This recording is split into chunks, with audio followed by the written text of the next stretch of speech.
Thank you very much for introducing us. Hello everyone, and today we are going to present you our implementation of the Albrecht Haupt Collection portal based on semantic web application Vitro. Yes. I'll skip the agenda, it's not that important. And now, so what is this collection of Albrecht Haupt, and who was this person we are speaking about here? Albrecht Haupt was an architect and a college professor in Hannover. He left his private collection to the library, to the TIB, to the library of the technical college in that time, and now the TIB is owning this collection.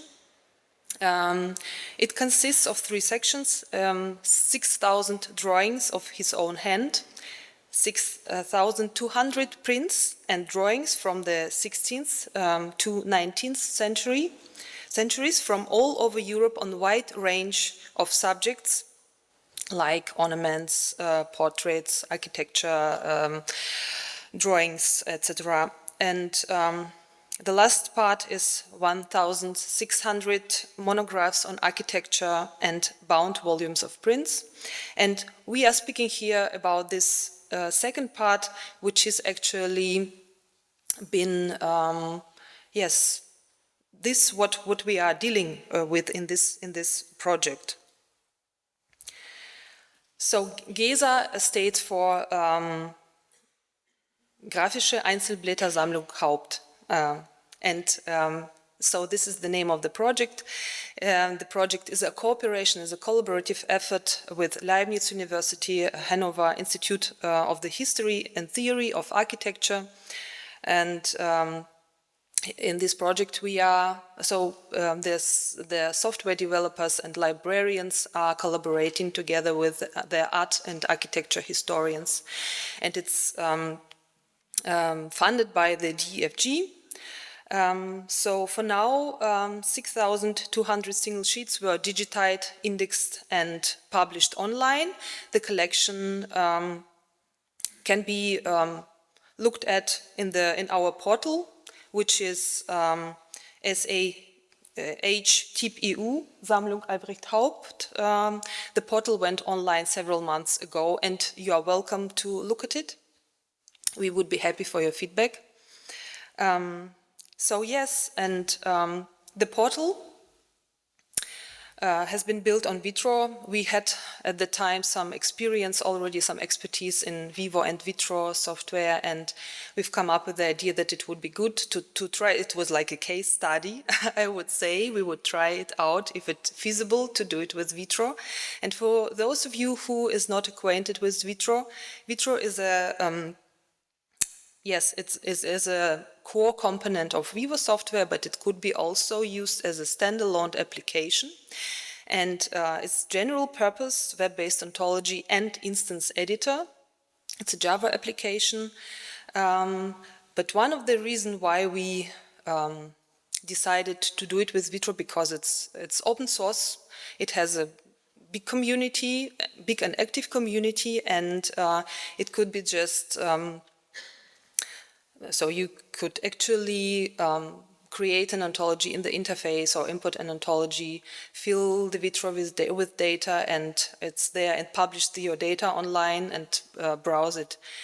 So that are the reasons. But the Vitro needs an old ontology, so ontology written in the web ontology language. And so one of the first steps was to create an ontology, which has been created together or in a close contact with our art historian Birte Rubach, who is in the audience today.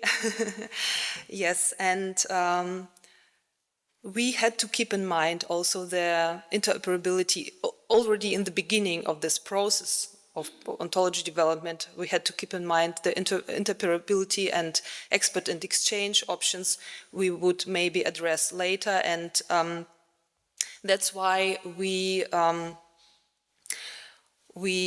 tried to align this ontology to Lido. Lido is a lightweight information describing objects, XML schema and exchange format. It's used for harvesting and exchange between the cultural institutions. And also CDOC CRM, CDOC conceptual reference model. So we try to make the ontology, at least at the abstract level, aligned to these two models, so that we can map our data to these models later, or we can export our data in various formats later if we need. And that's why it's also event-centered, like both of these models. But it was also very important to address the needs and the requirements of the art historians, who should be able to describe and record data in this portal based on Vitro. And so the needs of the art historians, or the domain requirements, are recording, classification, and structured description of artworks, meant here works on paper, not all kinds of artworks, but only artwork on paper. The ontology enables to represent changing attributions to artists, complex events such as often multi-phase creation of an artwork, or its provenance history, preservation measurements, as well as of recording inscriptions, collectors' marks, and other features in a structured way. And the goals, of course, are to provide an easy access to the material for the public, and scholarly indexing by the expert community, and curatorial documentation by the preserving institution. And here you can see the examples of competency questions which should be answered with the help of the ontology we created. So those are, for example, which German prints from before 1600 are part of the collection, or which Italian architectural drawings can be found in the collection, or, for example, which drawings and prints depict the subject of Adam and Eve. So, theoretically, all of these questions should be answered with the help of the collection, with the help of the ontology, sorry. And now to the technical details of the ontology development. So we've developed our ontology by means of Protege, and we've reused several well-established ontologies for this GESA, or for this graphic arts ontology. For example, we reused very basic concept of oberfoundry, like entity, role, or quality, or process. We reused fourth person and fourth organization for representing persons. We reused, of course, also SCOS concept. And we referenced the classes and properties in our ontology to CDOC CRM entities and Lido, and the entities from the Lido terminology via ADFS-C also. And we also provided the properties we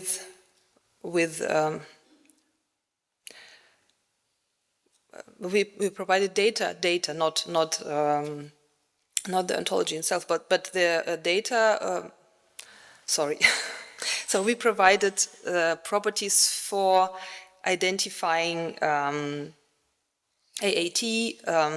art and architecture, thesaurus, Wikidata, IDs, GND, and icon class.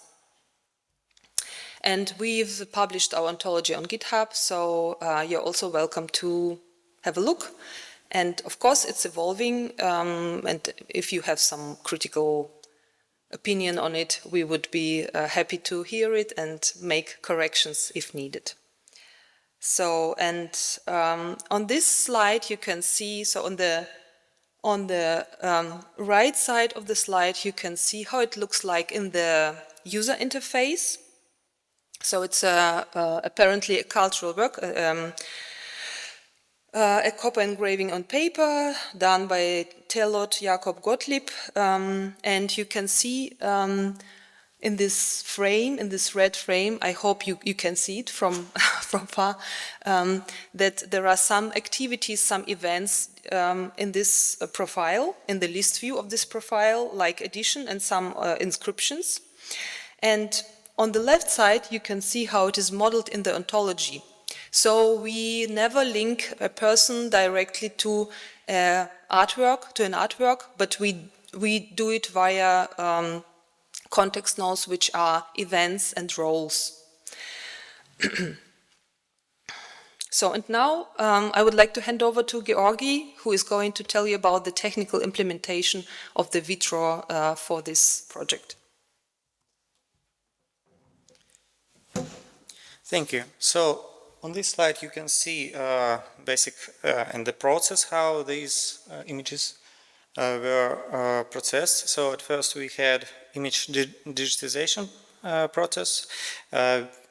So the images were scanned and we received raw images with relatively big, so 100 megabytes per image.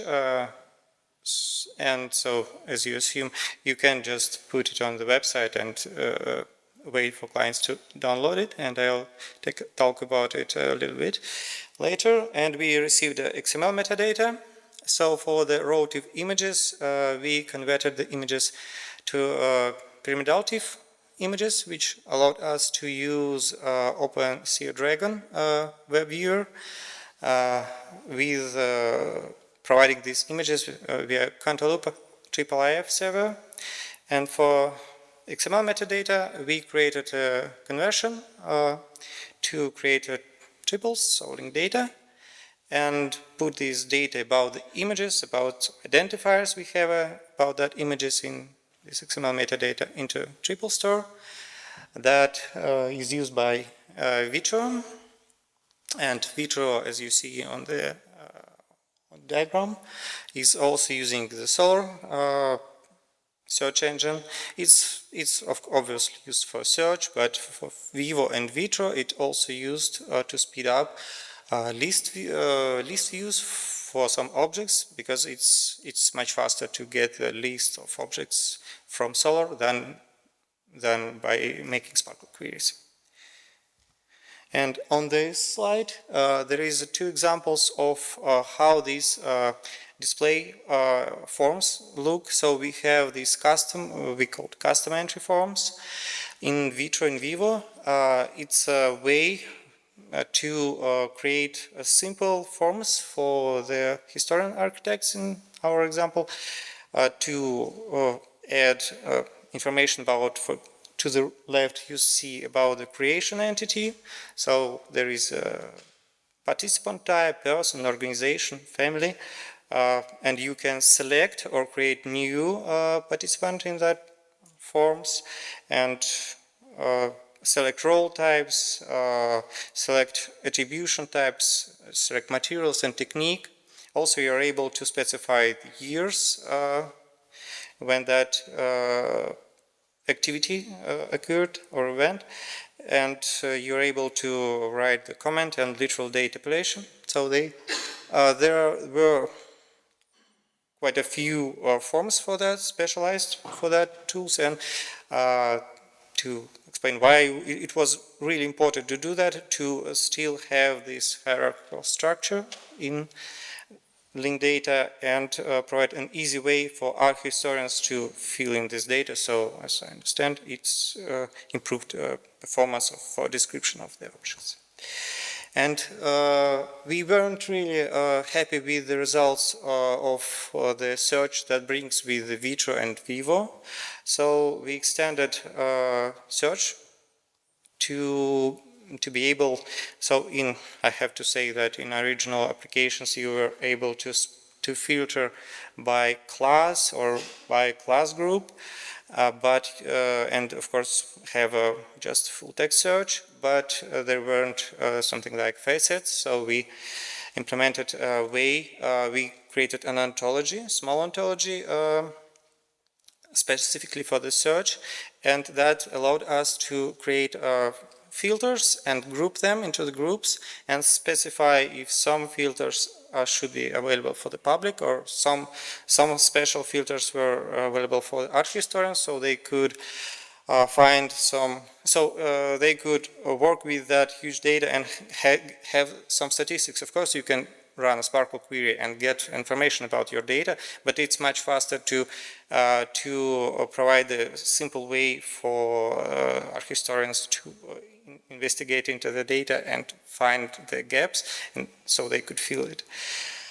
Yeah, and as you see, there are different types of filters. So for some filters you can select some values that are already found in this index. For some you can have a slider to select the date. For some specific filters like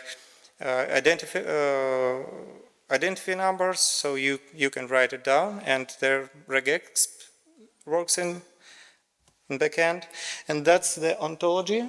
So basically there is nothing complicated here. We have a filter, sort parameters, we have filter groups, and some properties to be able to make something public or hide some filters, and yeah, specify if some URI should be, and should that be localized, so you store on the URI in the search index and get the label at the time of the query. And also we had some problems because we use OpenSeaDragon and the images are huge. We added some simple JSON LD data, metadata on culture object page, so that search engines could crawl and get some information about the images, and take in mind that it's really basic data, and we plan to extend that to have much more information about the culture objects.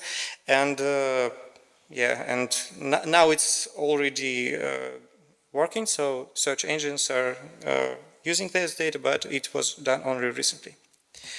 On this slide I have to, before getting to the export to Lido, that's the last thing, I wanted to have a small overview of dynamic API. So this technology that we, effort that we worked more than a year now, and that's a way to create dynamic endpoints so that we less rely on implementation, so store it's in Java code and make these endpoints dynamic. So in short, because I could speak about it a long time, so we have dynamic API ontology, so it's basically a language for that endpoints. We create our procedures and resources configuration with help of that ontology, and load that into configuration bin loader, which also knows about dynamic API components that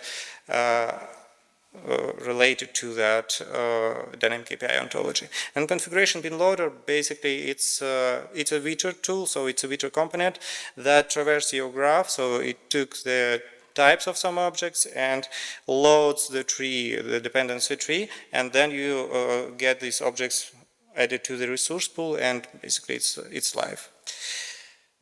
So, and on this slide, basically on the right side you can see how what's needed to describe in entry file this endpoint for Lido export. Basically we just make a Sparkle construct queries to get a subgraph related to this cultural object. Then we use XML transformation to convert RDF XML. We serialize that graph and convert it into the Lido XML, and then we have a Lido schema to validate if the conversion went well. So basically that's all, and you can try the endpoint. You see the link here. So during the work, we found that it's feasible to use Vitro for representing a collection of artworks, but of course some efforts needed, especially for custom entry forms. Of course, we improved a lot during Vivo. We ordered fixes and improvements back to the community. So if you try to do the same, it will be much easier for you. We also in progress of creating ontology paper and building bridge export to NFDI for culture. And we plan to work on a simpler way to create this entry form. So that's why we think about dynamic API entry forms. We call dynamic forms. And we still plan to finish some things we would like to improve in our Lido export. It's already validates but we need to add some more information that we would like. So thank you very much for your attention, and that's all.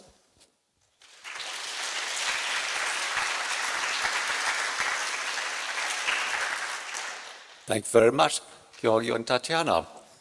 We have time for 2 or 3 questions, so please.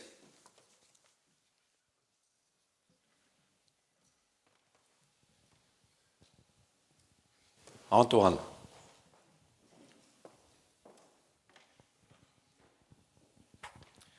Hi, I'm sorry because your talk was really interesting, and I'm going to just bounce on a very small aspect, even though actually maybe it's a bit wider.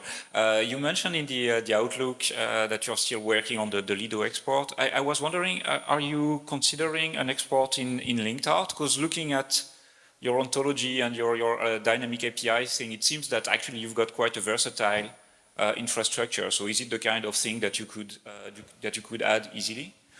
You mean export to linked data? Linked art. Linked art. We'll see. We thought about also adding different export, for example, for the wiki base. So we'll see. Now it's a follow-up project. So I think we work on exporting different formats, and now with dynamic API that I showed on last slide, it's really easy to do different export mechanism, and that's what we're really happy about. Okay, thanks.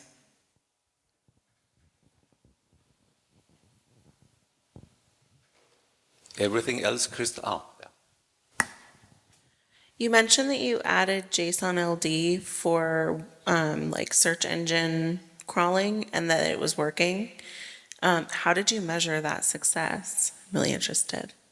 First, we validated the result metadata with online validators. So basically, it gets the metadata, and now, at least in a few last days, some images started to appear in search engines, so that's fixed.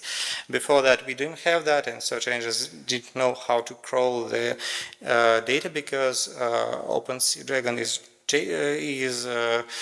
JavaScript viewer, and the search engines just didn't know where to get the images. Yeah, and also we didn't want to, to add the links to the whole images because they're huge. Thanks. But I want to add that if you want to download, so on these culture objects, if you visit, you can download the full image if you want and work with the full image first. Time for one final question. With that, okay?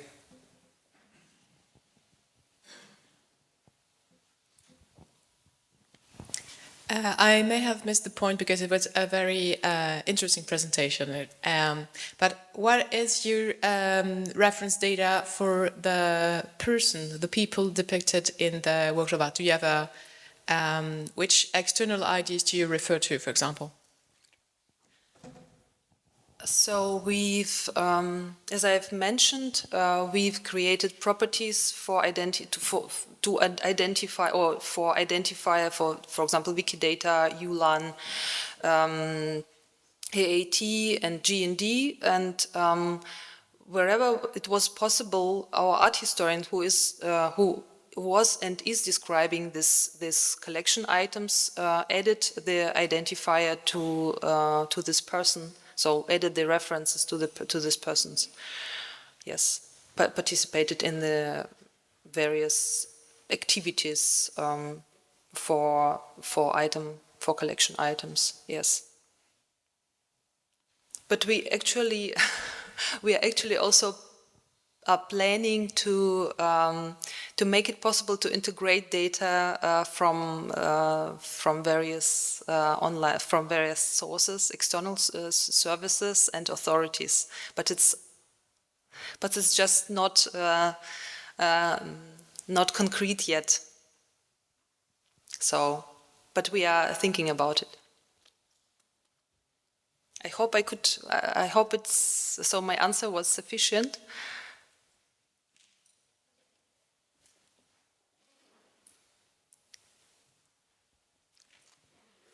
Okay, then thank you very much. It was a very interesting presentation.